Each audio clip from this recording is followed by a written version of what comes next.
I think what made me want to start writing was like Miss Heather McGhee. I loved reading, and I always wanted to like be a part or like make the books that I would love to read.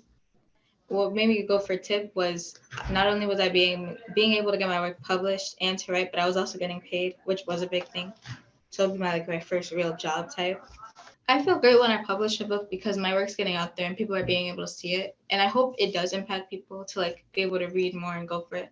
Because a lot of times now they're like, oh, I read, but it's like I read text messages, things like that, not like books and physical things. So I hope people can get the message to like be more avid with reading and everything.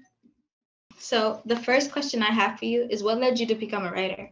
I think maybe like you, Deborah, I was always a writer on some level. I mean, obviously, I wasn't always professionally a writer, but I was a huge reader when I was growing up. I loved to read. I loved to get lost in books. I always had a book in my hand. And I used to write as a hobby. I had a big imagination and I loved to write. But then I kind of went away from that for a long time in my career. I spent 20 years working in economics and law. And it wasn't until I had a real sense of a question that I needed answering that I couldn't answer in my job. And I decided to leave my job to go out and research what would become The Sum of Us, my book, that I realized that I needed to write professionally. I can agree with that definitely because I have the same thing with the notebook and I write down ideas and everything. What inspired you to write this book?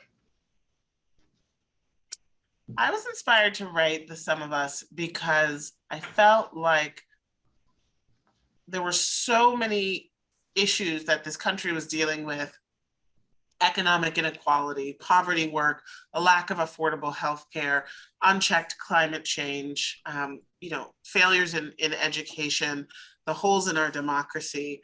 And we weren't making progress fast enough on all of these different crises. And I didn't think that we actually, at least from my perch, as someone who was working professionally in public policy, trying to come up with solutions to these problems, I didn't think we had a good analysis of why we were so stuck and what was holding us back from making the kinds of decisions that would, pretty clearly make life better for most people.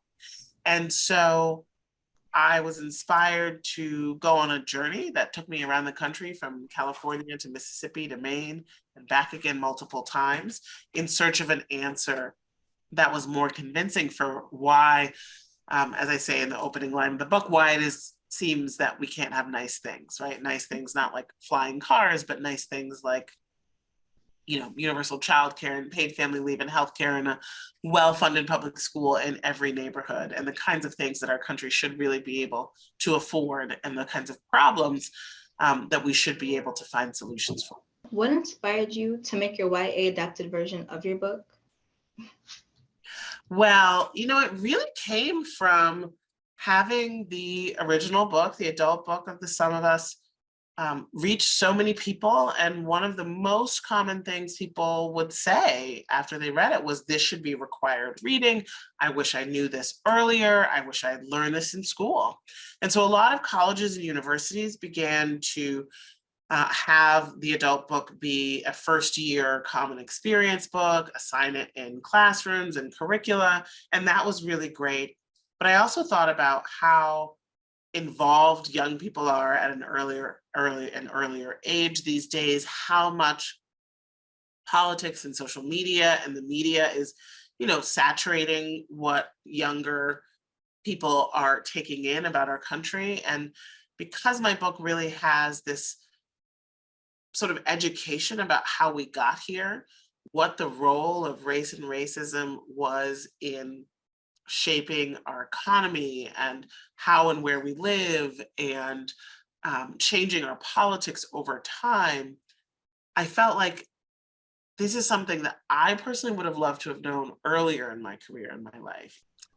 Being in schools, in public schools, and there were a couple of private schools, and being in libraries and the children's version, the young adult version, sort of section of bookstores, and talking to in some instances, auditoriums full of hundreds of 14, 15, 16-year-olds about the book, and hearing their really thoughtful questions and knowing that most of them had never heard about redlining, seeing their eyes light up and seeing the wheels start to turn and have them really understand, oh, that is why some neighborhoods today look the way they do and are known as sort of poor neighborhoods. It's not just the people there did something wrong, it's that the money flowed around the neighborhood, avoiding it entirely, and that it was the law basically for that to happen.